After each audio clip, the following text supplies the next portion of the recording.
What's up, ladies and gentlemen? Thank you for watching another episode of What's the Game Plan. This week's episode will include the Washington football team and the Carolina Panthers in a very, very important matchup. One, because you have what we're not trying to call the revenge game, but obviously, Carolina's coming back to see Ron Rivera, and the Washington football team can lock up the NFC East, they can win the division, and also head off to the playoffs if they get a win this upcoming Sunday.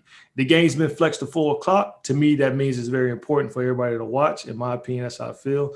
So we're going to have a lot of fun today. Tonight, I'm joined by Tony Dunn, representing the Carolina Panthers, and Louie Tee, representing the Washington football team. How are we doing, gentlemen? Excited to be here, man. Thanks for having me. I am beyond excited. I want to thank you first and foremost for allowing me to bless the program, and I'm looking forward to getting a dub on the show, just like I'm hoping the fellas get a dub on Sunday. There it is. I will tell you, man, this is a big moment for me. I just met Tony, but I've been following Louie Tee's content with LouieTeeNetwork on YouTube for at least 2 years now, man. And when I first got into doing this, him and another individual set the bar for like what I got to strive to do as far as getting my content out there. So this is a big moment for me personally. So again, thank you for that, for setting that example. But with that being said, we'll leave the floor to our visiting team, Tony Dunn. Sir, just say a little about yourself and what do you do? Yeah, my name's Tony Dunn. You can follow me on Twitter at @cat_chronicles. And I'm the host of the C3 Panthers podcast, which is the longest running Panthers podcast. And that's including the team podcast themselves. And I've been rocking with Louie Tee on YouTube since way back in the day. We've collabed on some videos going back to 2013 when we were streaming live, cutting edge. We are the guys that don't quit, or at least I'm the guys that don't quit. And Louie Tee might be the star, but I'm trying to ruin his hopes tonight. What's like? We ruined him when you were trying to get in the playoffs in 2013 or whatever it is with RG3, and Cam stuck it to you. So I'm ready. I remember those days, man. I'm your man, Louie Tee, host of the Louie Tee Network, Louie Tee Network podcast, available on every platform you can think of. Also on YouTube. YouTube channel is Louie Tee Network, at Louie Tee Network on Twitter. Also LouieTeeNetwork _ on IG. Look, I've been going back and forth with. First of all, he's professor to me, Professor Dunn. Yeah, that's right. How far back we go. That's how far back we go. All right, so. We collabed way back in the day. I've been doing this now for 8 years. Back in 2012 was when I first started. And I remember that season that he's talking about, that 2012 season, that, as a matter of fact, that was RG3's rookie year. Yep. And that Carolina game was the game D'Angelo Williams got upset because we had the homecoming game where we would wear our, throwback uniforms. They would do the whole, bringing all the alumni back and things. It's really alumni weekend, but they called it the homecoming game, and he got pissed off. They came in, they beat us up. They were a bad team. They were a bad team that year too, and it sent us to 3-6 going into our bye week. And that was when Mike Shanahan famously came up and said, "We're evaluating for next year." We ripped off 7 straight, won the division. The rest is history. But I'm looking forward to chopping it up with you guys tonight. Should be a ton of fun. And like I said, I'm looking to set the tone for the weekend tonight for the game on Sunday. Last week, every participant, the team that won on this show, they team. Actually, no, let me take that back. I was about to lie. The week before that, because Kansas City beat the Chiefs, actually. So I'll say this. The winner of this show, normally their team goes on to win. All right. I'm not jinxing myself.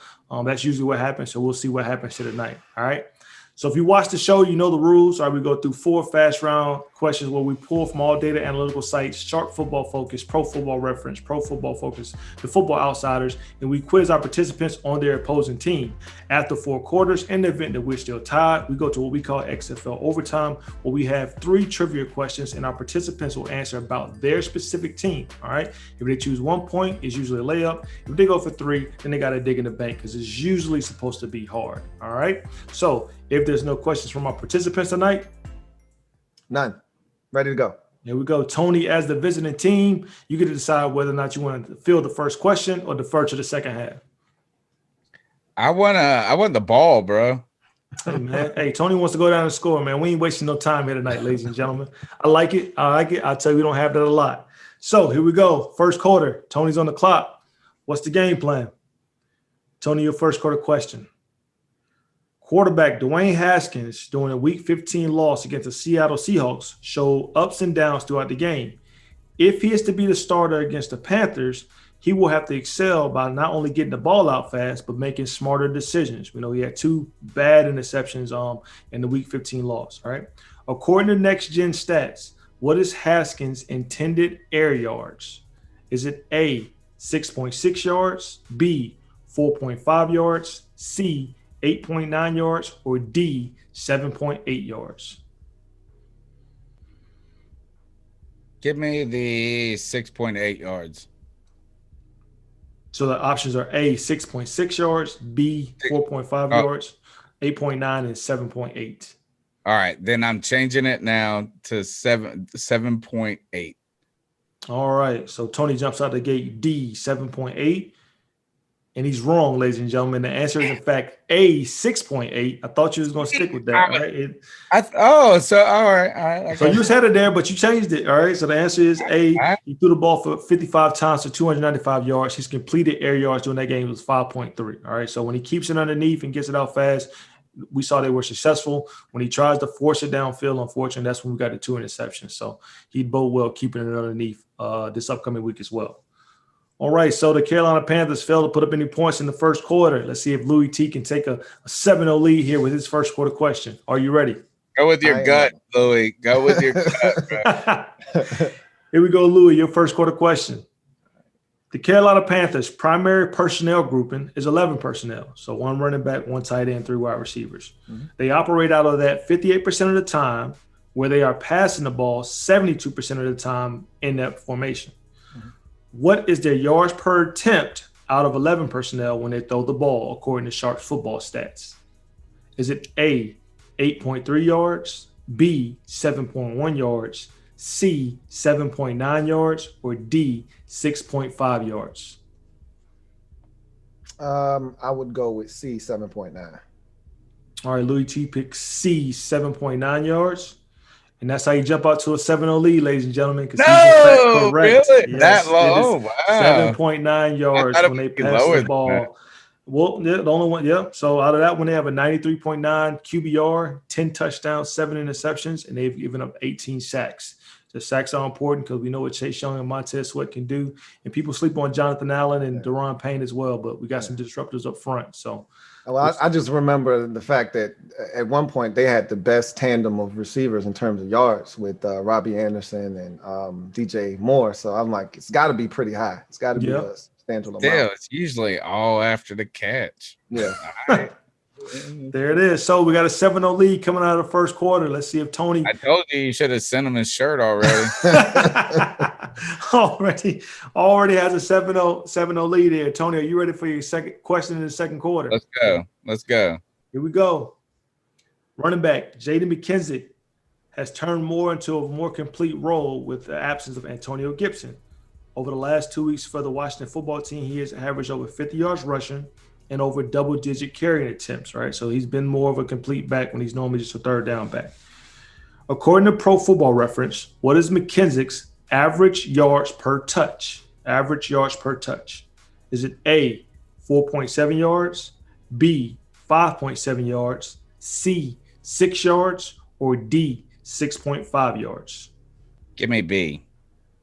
Tony holds no punches and chooses B, 5.7 yards. And when you don't second guess, you're right, because that is correct. That's what I would have went to. 5.7 yards. Exactly he is averaging 4.4 yards from rushing and should be 7.2 yards. Louie. Should be 14. 14-7. Should be. So floppity. So Tony jumps back out there, guys. We have a tied up game. Let's see if Louie Tee can keep his lead here with a correct answer in the second quarter. Are you ready? Ready. With the running back Christian McCaffrey out, the Panthers will continue to lean on running back Mike Davis as their featured back. Mm-hmm. During the season, Davis has yet to eclipse 100 scrimmage yards since week 4. However, as a running back, he is averaging over 4 yards per carry. According to Sharps football stats, what is Davis's successful play rate when running the ball? Is it A, 35%, B, 62%, C, 44%, or D, 50%? I would go with B, 62%. Louie Tee picks B, 62%. He's wrong, ladies and gentlemen. The answer is, in fact, D, 50%. He has a 50% chance of being successful. He has usually touches the ball between 15 to 18 times per game, whether that be receiving or rushing. So that means about between 7 and 9 of those will be successful plays, in which time he's getting about 6.3 yards per touch. All right. So you do the math on that. Usually around about 80 yards per game is what he's averaging anyway with scrimmage yards. So that's what we're going to get out of Mike Davis this week, hopefully, or less, with that stingy Washington defense. All right, ladies and gentlemen, going into the half, we have a 7-7 tied game. So we're going to flip this up. Louie Tee is going to take the first question in the third quarter. Are you ready, sir? I am ready. Had a chance to double dip. I'm upset. Here we go. Yep. Here we go. The Carolina Panthers defense have struggled at various points this season. All right. In the last 3 games, they have given up an average of over 300 yards total. That's what they've given up. According to Pro Football Reference, which defender, when targeted, is giving up the highest quarterback rating? Is it A, Jeremy Chin, B, Trey Boston, C, Rasul Douglas, or D, Dante Jackson? Can you repeat those choices again? Okay, that's A, Jeremy Chin, B, Trey Boston, C, Rasul Douglas, or D, Dante Jackson? This is a tough question, by the way. Yes, it is. It's not Chin, and Dante Jackson's probably targeted the most, but I don't think it's him either. It's either going to be Trey Boston or Rasul Douglas. I will go with Trey Boston, C. All right, Trey Boston, somebody that we thought would come over to Washington at some point this season with Rivera. And no, you're wrong. The answer is actually A, Jeremy Chin. It is Jeremy Chin. I thought they used him a lot around the line of scrimmage. He's given up 114.3 QBR. He's given up 5 touchdowns and 8.8 yards per completion when he is a targeted What website defender. Is this? According to Pro Football Reference. All right. I double check it too. I like Pro Football Reference too. I don't like this stuff. Hey, you gotta check it out. All right. That's why I say according to. So I don't want you to think I'm making these up. I'll pull these from various sites. Chin, we're sitting here on our show arguing Chin should be Defensive Rookie of the Year over y'all's boy. Chase Young? Yeah. We can have the discussion some other time. Dude, 2 strip sacks, touchdowns in 1 game, never been done in the history. Back-to-back plays. Come on. Well, you helping y'all too much. All right, I'm gonna say I'm a biased host. That stat was interesting to me. I gotta be an unbiased host here. So here we go. So your third quarter question, Tony, in the third quarter to take a 14-7 lead. Are you ready? Yeah, I'm ready. Go. Got momentum. Washington's defense has been the catalyst over the team's recent success. They've checked every box when it comes to what winning games are. All right, they contain the run, they don't allow big plays, and they get off the field on third downs. According to the Football Outsiders, how many yards are they allowing per drive? Is it A, 34.5 yards, B, 30.55 yards, C, 27.5 yards, or D, 25.35 yards? Read them one more time. It's descending, correct? Oh, yes, it is. It's A, 34.5 yards, B, 30.5 yards, C, 27.5 yards, or D, 25.6 yards. I'm going A. All right, so Tony says we give up the most out of all the options. A, 34.5 yards.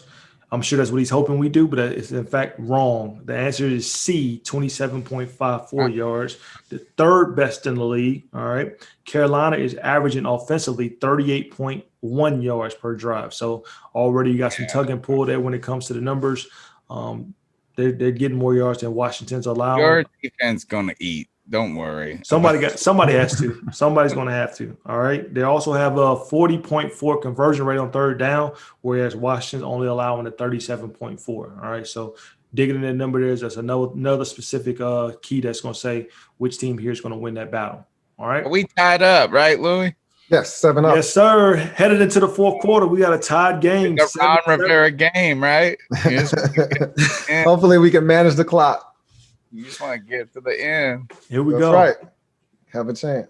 Hey, speaking of Ron Rivera, Louie Tee, for your fourth quarter question. Mm-hmm. All right, Ron Rivera has preached discipline and culture throughout this entire season, something that unfortunately Carolina Panthers has lacked, as they are top 10 in penalties so far this season.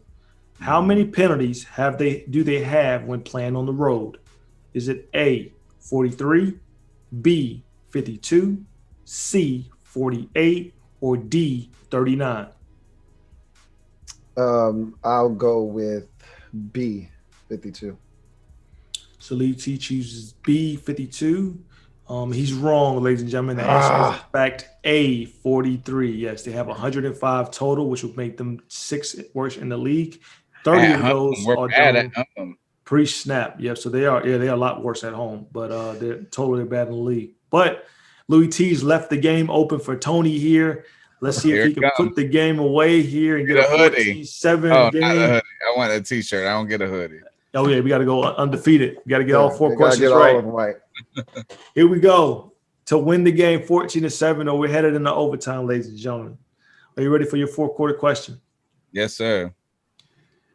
Tight end Logan Thomas has shined since becoming Washington's tight end. His 62 receptions and 570 yards are second on the team. According to Sharps football stats, what is Washington's completion rate when throwing the ball to Logan Thomas? Is it A, 68%, B, 73%, C, 78%, or D, 64%?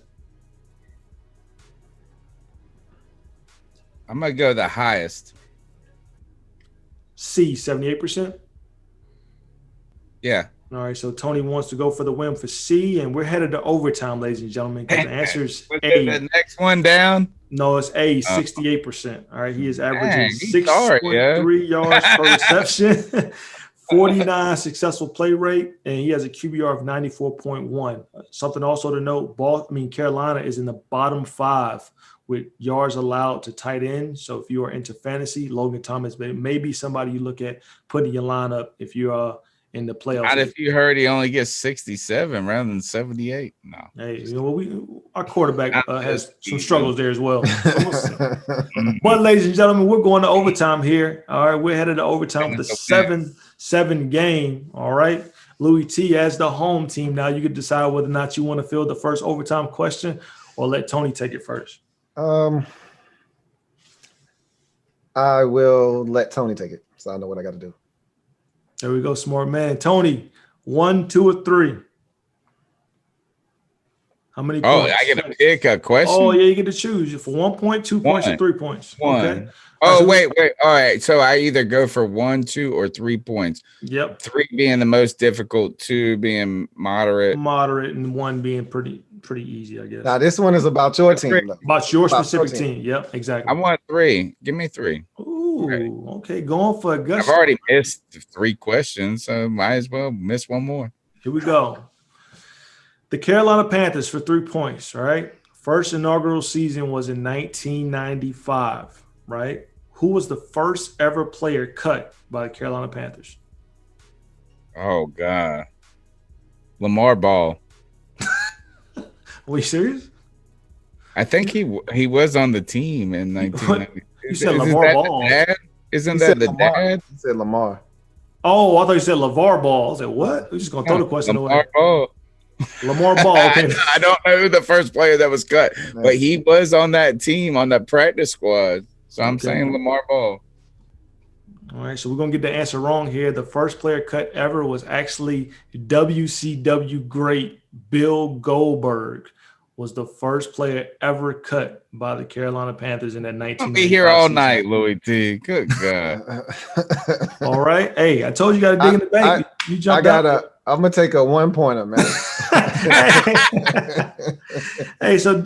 So Louie Tee said we're going to go home early here. All right. It's 1-point question. All right. Prior to Ryan Kerrigan, who was the team's sack leader? That would be one Dexter Manley.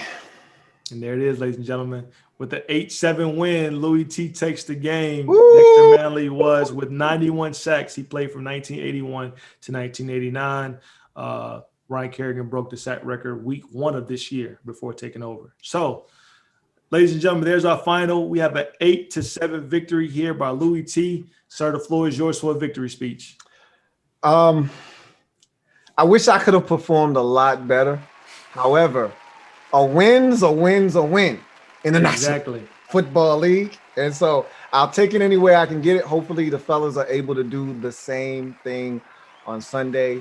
Couple that with a Giants loss, and we are postseason bound. Hopefully that takes place as well. Looking forward to it. And I really do appreciate you having me on the program. And again, if you haven't already checked me out, what are you waiting on? LouieTeeNetwork on all platforms across the board. Thank you so much for having me on the show, Rod. I really appreciate it. Oh, no problem, Omar. Thank you for joining.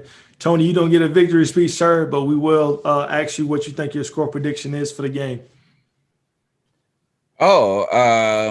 It's probably going to be like a 2017 type matchup, and I'm going to give it to the football team because you guys want to win. We want to lose. Ron Rivera can back you into the playoffs. He's a great coach. He's a great fit for you guys at this moment. So I think everybody's going to be happy on this show on Sunday because we don't want to win. We want a quarterback. I like it. Louie Tee, what you think your score prediction is? So yeah, I said 2017, right? Mm-hmm. Yeah, so I got my prediction in. Yeah, I think it really all boils down to who's starting at quarterback for Washington. So if Alex Smith is starting and he's healthy, which obviously we don't know if that'll be the case or not, I think it's 27-17. If Dwayne Haskins is playing, it's a lot tighter. I go with 23-17. But both instances, Washington gets the dub and is going to the postseason. I like it. I'm going to keep my take unbiased. At the end of the day, I'm just looking for an exciting game and no more injuries. No team can afford that. Well, let me take that back. Tony probably don't care. He's just like, injuries might help us lose. No, we don't want injuries to good. We don't want injuries to anybody. All right, there it is. We just don't want Teddy Bridgewater to be our quarterback next year. Which, by the way, he's Black Alex Smith. There you go. You got it. You got it. That's what we call him. There it is. That's what I call him. I don't know. That's what we call him. Ladies and gentlemen, Louie Tee, as the winner, you will receive a shirt that says, "Hey, Washington, hire me as a scout." Again, gentlemen, I want to thank you both for not only participating on this show, but for providing meaningful and engaging content on both of your platforms that you have. Long-standing, you just preach how much determination and consistency, how far to get you, and what I feel is a very small community when you talk about sports commentating. That's fan-driven. So again, this has been a fun episode of What's the Game Plan. I'm your host, Rod Murray. Thanks for watching.